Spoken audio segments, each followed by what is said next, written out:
Hey guys, welcome back to our channel. In this step-by-step tutorial, we're going to teach you how you can archive channels in your Slack workspace, even as a complete beginner, without any advanced skills whatsoever. So drop a like, and now let us get started. So head over to your workspace on Slack, and let's assume you accidentally archived the channel and now you can't access it anymore, but there's a simple way how you can unarchive these archived channels really quickly. So for the sake of this tutorial, let's assume I archived that channel here really quickly. To do that, let me head over to the channel details, just like that, head over to the settings and archive it by clicking on that button here, confirm it.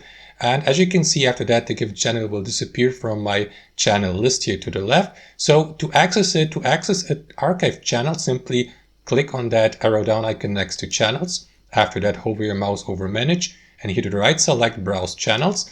That is going to redirect you to your channel list, all channels inside your workspace, even those that have been archived or hidden. So to access your archived channel, simply click on any channel type here.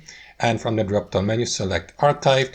And here you will see all your archived or accidentally archived channel. So what you want to do is simply click on the given channel with your left mouse, and that is going to add it back to your list of channels here to the left. So to unarchive it, simply right click on the given channel here in your list, select view channel details, head over to the channel settings here and click on unarchive this channel to get it unarchived. And there you go. As you can see, it has been unarchived instantaneously. So super simple, as you can see. I hope you enjoyed this video, guys, and we'll catch you later.